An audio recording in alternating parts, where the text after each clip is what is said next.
Good morning, good morning. How's everybody doing today? My picture centered here a little bit better. There we go. Well, continuing in our study of Leviticus, chapter 8. Finished chapter 8 today.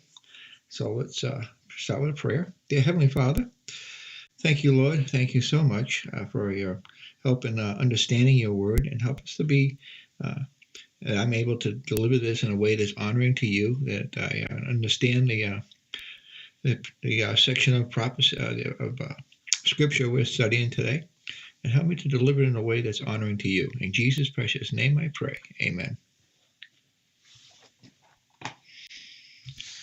Okay, so Leviticus 8, 14 through the consecration of Aaron and his sons continue. And this time we're going to start looking at the actual sacrifices. So I got this picture here as a picture from that Bible study. So we'll be looking at this bottom section mostly. We already talked about the actual washing and the anointing of Aaron, and then we're moving into the actual sacrifices of the animals. So let's get some verses in here.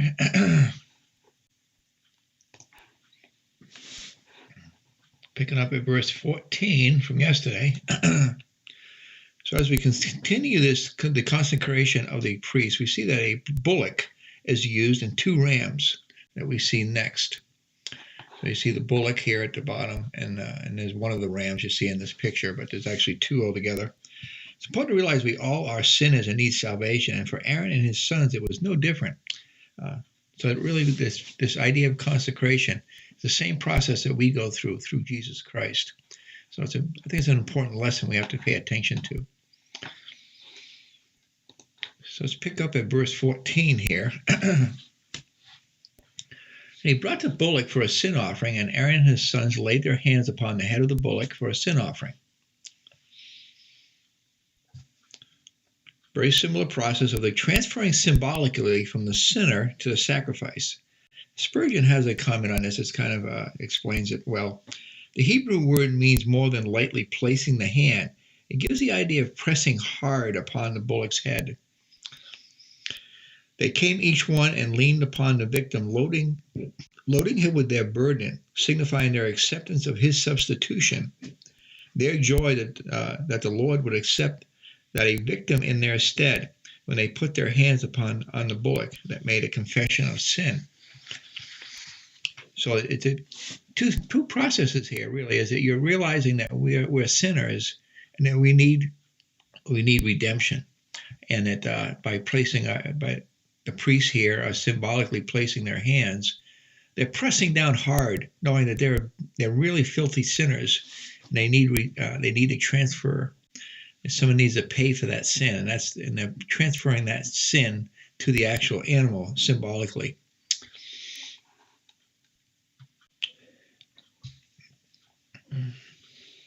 In verse 15, and he slew it, and Moses took the blood and put it upon the horns of the altar round about with his finger, and purified the altar, and poured the blood at the bottom of the altar, and sanctified it to make reconciliation upon it. I don't show that in this particular picture. You kind of see it here. He's pouring the blood next to the altar. This is actually chapter 9, but this is the basic idea. So talking about Moses took the blood, a few verses on that, Hebrews 9, 18 through 23. Whereupon neither the First Testament was dedicated without blood. For when Moses had spoken every precept to all the people according to the law, he took the blood of the calves and the goats, and with water, and scarlet wool, and hyssop, and sprinkled upon both the book and all the people, saying, This is the blood of the testament which God hath enjoined unto you. Moreover, he sprinkled with the blood both the tabernacle and all the vessels of the ministry. And almost all things are by the law purged with blood, and without shedding of blood is no remission. It was therefore necessary that the patterns of things in the heavens should be purified with these, but the heavenly things themselves with better sacrifices than these. So it was to make reconciliation for us. Daniel 9:24 speaks to this. This is what we've been studying in Sunday school. 70 weeks are determined upon the people, upon the holy city, to finish the transgression. So it ain't finished yet, actually. To make an end of sins and to make reconciliation for iniquity, to bring in everlasting righteousness, to seal up the vision of prophecy, and to anoint the most holy. Romans 5:10. For if when we were enemies we were reconciled to God by the death of his Son, much more being reconciled we shall be saved by his life. 2 Corinthians 5:18-21. And all things are of God, who hath reconciled us to himself by Jesus Christ, hath given to us the ministry of reconciliation. To wit, that God was in Christ, reconciled the world unto himself, not imputing their trespasses unto them, and hath committed unto us the word of reconciliation. Now then, we are ambassadors for Christ, as through God did beseech you by us, we pray you in Christ's stead be reconciled to God. For he hath made him to be sin for us, who knew no sin, that we might be made the righteousness of God in him. Great passage there. Also in Colossians 1:21 and 22. And you that were sometime alienated and enemies in your mind by wicked works, yet now hath he reconciled in the body of his flesh through death, to present you holy and unblameable and unprovable in his sight. And one last one on this subject, Hebrews 2:17. Wherefore in all things it behoved him to make like unto us brethren, that he might be a merciful and faithful high priest in things pertaining to God, to make reconciliation for the sins of the people.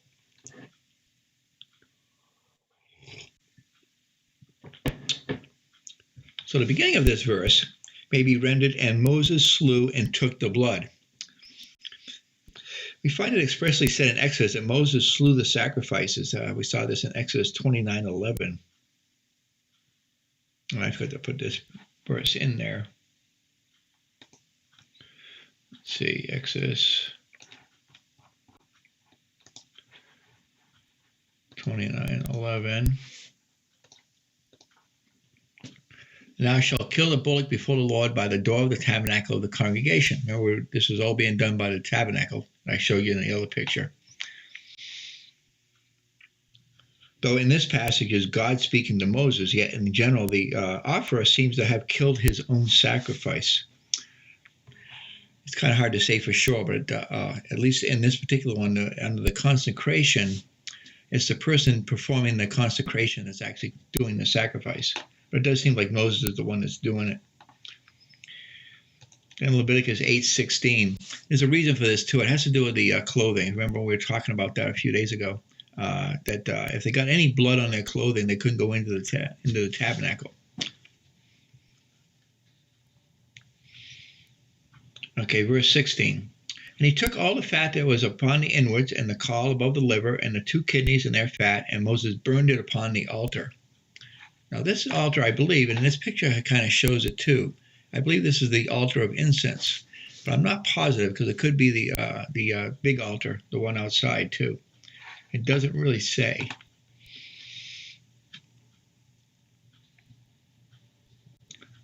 Because these innards that we're talking about here are usually offered to the Lord via the incense, but there are a few occasions where it's actually altered on the brazen altar. Exodus 29:13 mentions this also. And thou shalt take all the fat that covereth the innards, and the caul that is above the liver, 2 kidneys, the fat there is upon them, and burn them upon the altar. To me, when it says altar, it's talking about the altar of incense. But when they talk about the brazen altar, they usually say it the brazen altar. But I could be wrong on that.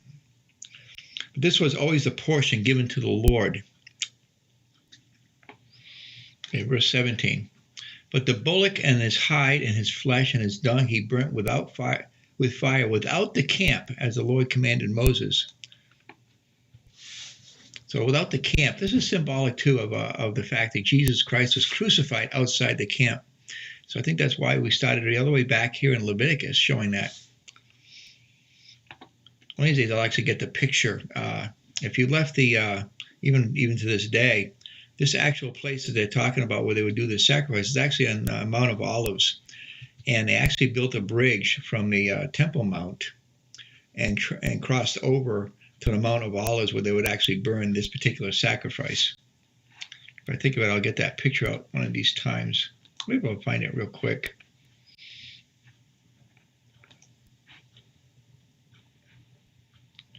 You see that a lot when I was doing the what study was that? Luke.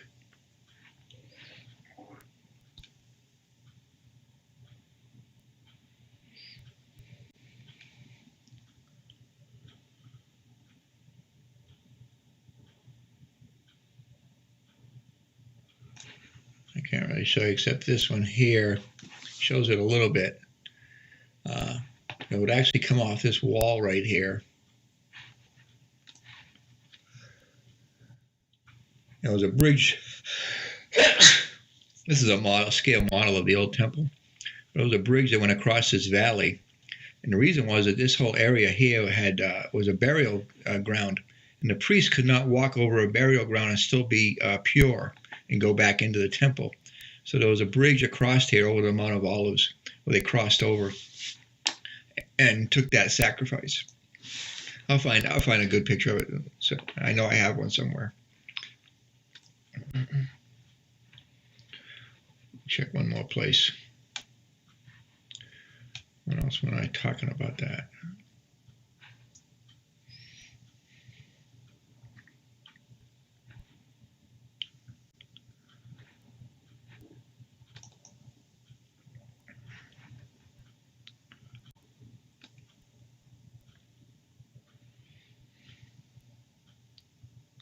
Got on my mind to show you, but I guess I'm not going to be able to show you.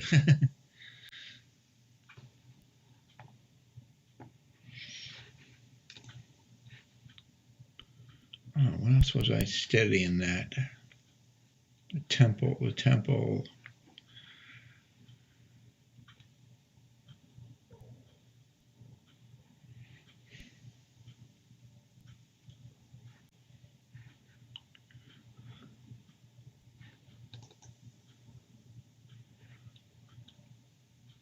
Oh, well, I'll have to look for it.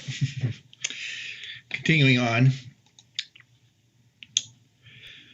So the bullock and burnt without the camp. And this is symbolic of something that, like I said about Jesus Christ as our sacrifice.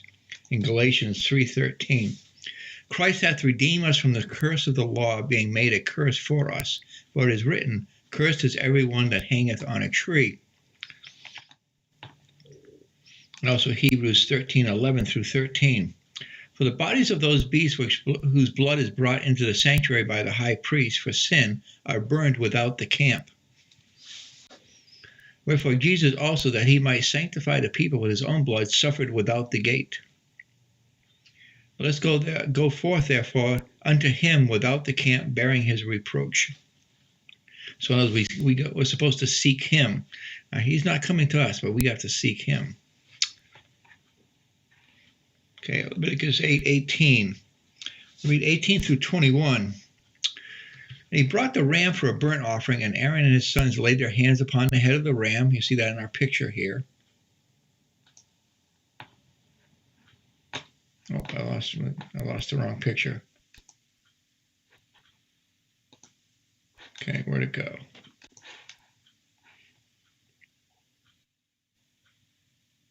Oh, there it is. So there's the ram here. You can see they're putting their hands on the ram's head.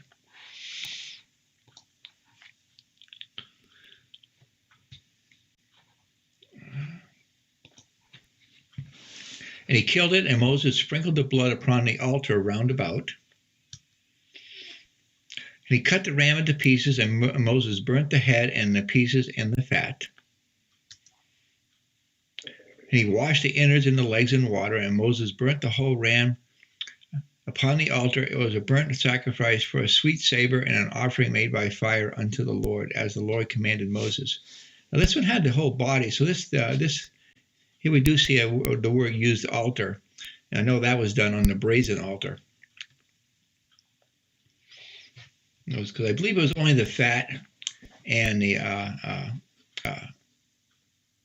it was burnt on the incense burner.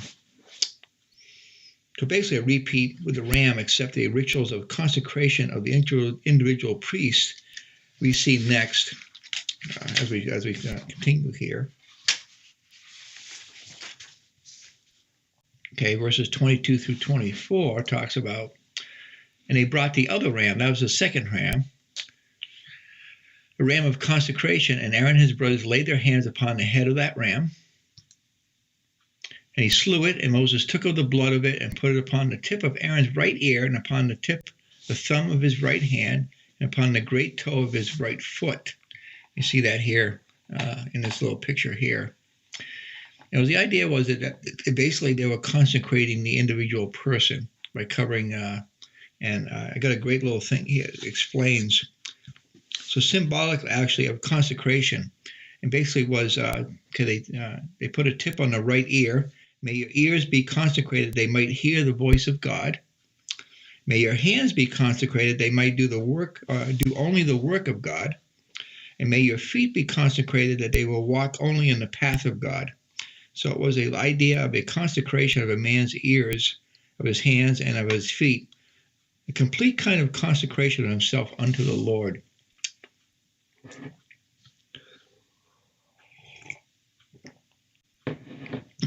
Okay, verses 25 through, I didn't miss one verse, sorry. 24. And he brought Aaron's sons, and Moses put of the blood upon the tip of the right ear, upon the thumbs of the right hand, and upon the great toes of the right foot. And Moses sprinkled the blood upon the altar round about. And you notice it's all the right hand side. The right hand was considered the sign of strength, so that because most people are right-handed, and that's usually the stronger side of your body. So you're basically giving your best. Okay, now verses 25 through 29. And he took the fat and the rump and all the fat that was upon the innards, and the caul above the liver, and the two kidneys and their fat, and the right shoulder. And out of the basket of unleavened bread that was before the Lord, he took one unleavened cake, and a cake of oiled bread, and one wafer, and put them on the fat, and upon the right shoulder. And he put all upon Aaron's hands and upon his son's hands, and waved them for a wave offering before the Lord. And Moses took them from off their hands and burnt them on the altar upon the burnt offering. They were consecrations for a sweet savor, as an offering made by fire unto the Lord. Now I know that one is definitely the incense altar. And Moses took the breast, and waved it for a wave offering before the Lord of the ram of consecration. It was Moses' part as the Lord commanded Moses. So these verses tell that they took parts from all the offerings and put them together and placed them in the hands of Aaron and his sons. Then they waved them before the Lord. This was total commitment to God on the basis of value of one offering. Hebrews 9:28 talks about this. So Christ was once offered to bear the sins of many, and upon them that look for him shall he appear the second time without sin unto salvation. Okay, now verse 30 of Leviticus 8. And Moses took of the anointing oil and of the blood which was upon the altar, and sprinkled it upon Aaron and upon his garments, upon his sons and upon his sons' garments with him, and sanctified Aaron and his garments, and his sons garments with him.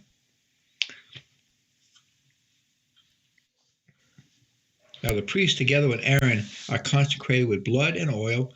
Blood is for forgiveness of sins, the work of Christ. The oil is for the anointing of the Holy Spirit. The instructions for these were given to us in Exodus 29:21, and I can read that one, going back to our Exodus study. They shall take of the blood that is upon the altar and of the anointing oil, and sprinkle it upon Aaron and upon his garments, upon his sons and upon the garments of his sons with him. He shall be hallowed, and his garments and his sons garments with him. So this speaks of the Lord Jesus, who said in John 17:19, and for their sakes I sanctify myself, that they also might be sanctified through the truth. This speaks of the Lord Jesus when he said that. This should also remind us that believers are to walk before the world as a blood-bought children of God. This is what Jude meant in verse 23 of Jude. This would be Jesus' half-brother, Jude. And others saved with fear, pulling them out of the fire, hating even the garments spotted by the flesh. You see, we can go through consecration services, make promises of consecration, but the real question is what your neighbors think of you. I like something that Chuck Missler used to say. If you were in a trial in a court and the prosecution was prosecuting you to find out if you were a Christian, would you be found guilty or not guilty? So what do the folk where you go to school think of you? Do the people with whom you work think that you are serving God? Do they think you are consecrated? That's a real test. Could people really tell that you are a Christian by the way you act? There's some verses on that particular subject. Isaiah 61:1. The Spirit of the Lord God is upon me, because the Lord hath anointed me to preach good tidings unto the meek. He has sent me to bind up the brokenhearted, to proclaim liberty to the captives, and the opening of the prison to them that are bound. And if you go on to the second verse, this is the famous verse that Jesus said in the synagogue.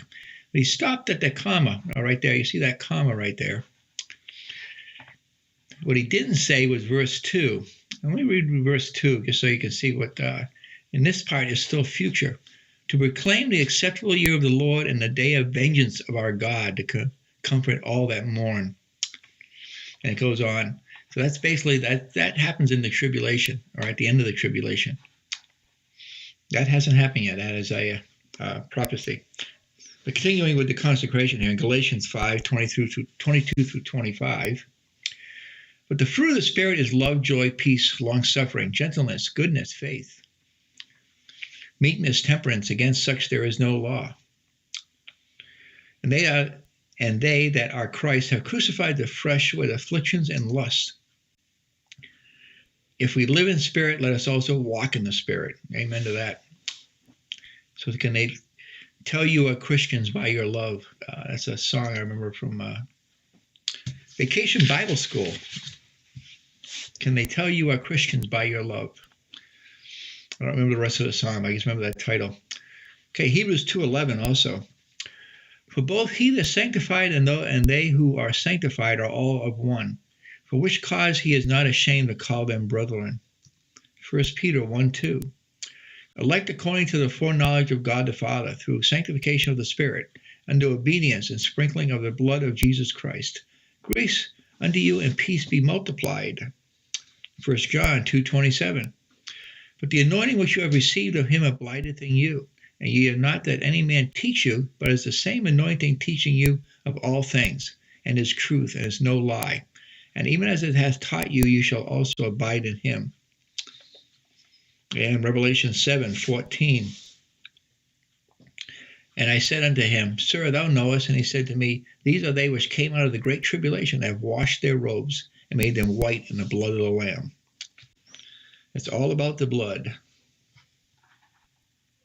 Okay, continuing in our, back to Leviticus 8:31 and 32.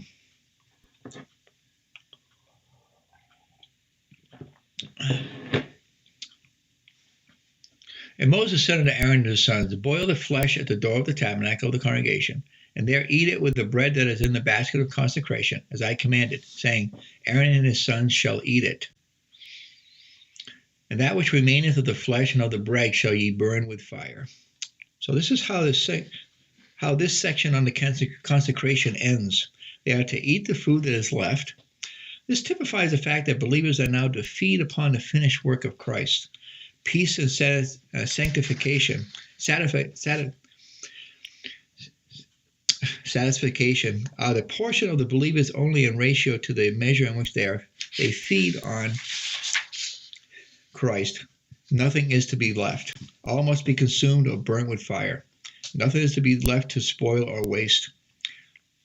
Oh, how God's people need to feed upon him. Amen. And that's by reading of the Word. That's how we feed on the Lord. We need to do it daily, just like eating. We need to do it every single day. Some verses on this, John 6. I'm going to pick selected verses out of this chapter. This is a long chapter. It's like 56 verses long. But verse 33, for the bread of God is he which cometh down from heaven and giveth life unto the world.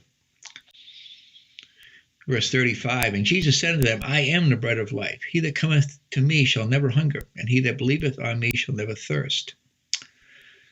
Verse 51, I am the living bread which came down from heaven. If any man eat of this bread, he shall live forever. And the bread that I will give is my flesh, which I will give for the life of the world. Verse 53 through 56. And Jesus said to them, verily, verily, I say unto you, except you eat the flesh of the Son of Man and drink his blood, you have no life in you. Whosoever eateth my flesh and drinketh my blood hath eternal life. I will raise him up at the last day. For my flesh is meat indeed, and my blood is drink indeed. He that eateth my flesh and drinketh my blood dwelleth in me, and I in him. Now this, of course, is not literal. This is about being in fellowship. I know it's kind of an unusual way of saying it, but we're supposed to take him in his entirety, not just pieces. Going to Galatians 2:20 also. I am crucified with Christ. Nevertheless, I live, yet not I, but Christ liveth in me. Let's get this idea that Christ is in us. And the life which I now live in the flesh, I live by the faith of the Son of God, who loved me and gave himself for me. Unfortunately, the Catholics like to try to say that they actually, when they take communion, that actually turns into the flesh of God, of Jesus, and the blood of Jesus. And that is actually an incorrect interpretation. Because again, it's Christ only died once on the cross for us. He doesn't have to keep doing it every time we take communion. Communion is a memorial of that event, not a recreation of it. Okay, continuing. In the verses 33 through 36, to finish off this chapter. How are we doing on time? Oh, not bad at all. I know a lot of this stuff is a little bit of a repeat, so I didn't want to dwell on each individual item. We've gone over them many, many times, and we'll go over more even in the future. So I didn't want to dwell on each individual symbol like we've done in past passages. So finishing up here in verses 33 through 36, and then a final thought. Ye shall not go out of the door of the tabernacle of the congregation in 7 days until the days of your consecration be at an end. For 7 days shall he consecrate you. This reminds me so much of what we're going to be going through during the 7 years of the tribulation, when we're in heaven and doing this idea of the 7 days. Verse 34, and he hath done this day, so the Lord hath commanded to do, to make an atonement for you. Therefore shall you abide at the door of the tabernacle of the congregation day and night 7 days, and keep the charge of the Lord, that ye die not, for so I am commanded. So Aaron and his sons did all the things which the Lord commanded by the hand of Moses. So there were to be 7 days of consecration and meditation. They were to remain continually on duty at the door of the tabernacle. So it was with our great high priest who ever lives to make intercession for his own. You may wake up at 2 a.m. in the morning, and he is right there. He's right up there for you. He may be out in a difficult and dark place, but he is right there for you. He's always there, ready to help. You can pray to him anytime you want. You don't have to go through the process they went through to speak to the Lord. Because ever since Jesus cried on the cross and that veil was cut in two, we've had full access to God through our prayers. But the only way God will listen to you is if you accept Jesus Christ as your Lord and Savior, and you recognize that it's through him that we have the right to be called the sons of God. So a little bit on this on Hebrews 9:23 and 24. It was therefore necessary that the patterns of things in the heavens should be purified with these, but the heavenly things themselves were better sacrifices than these. Speaking of Jesus. For Christ has not entered into the holy places made with hands, which are the figure of the true, but into heaven itself, now to appear in the presence of God for us. Jumping down to chapter 10, verse 11 and 12. And every priest standeth daily ministering and waking oftentimes the same sacrifices, which can never take away sins. But this man, after he had offered one sacrifice for sins forever, sat down on the right hand of God. It's important to realize who we are worshiping. This is the creator of the universe. This man has the power to be able to create everything you see around you. And he has the kind of power that could destroy this whole planet and just with his words. So I think it's important to really realize who God is. He's a creator, but he loves us so much that he gave his life for us. And I can't underestimate what that actually means. I know it's hard for us to even fathom a love that strong. Well, that's what I had for today. So let's end with a prayer. Oh, dear Heavenly Father, just pray for all those folks out there today that don't know you, Lord, and that if there are anyone listening here that don't know you, that they would turn to you and reach out to you and repent, and that you will come in and sup with him and them with you, and that they can have a relationship with you. That's all it takes, is to believe that you exist and that you are there and you care about us and you love us and you want the best for us. And that's all it takes, and you can build a relationship. And I pray for all those out there that haven't known that love yet, that they can somehow, some way look to you, and that you'll be there waiting for them. We give you praise and thanks in everything you do, Lord, and I love you and thank you so much for everything you've done for me. I give you praise and thanks. In Jesus' name I pray. Amen. Can't overstate the love he has for us. And the day of his coming is coming very, very soon. I can feel it. I just know it's true. I won't set dates. I can't set dates. There are no dates given. But just like the famous theory that about usually October, beginning of November of a year, we start to see the decorations for Christmas coming into the stores and into the malls and everywhere else. Well, we can see those kind of things also happening when it comes to things that are happening in the tribulation. But we know what comes first.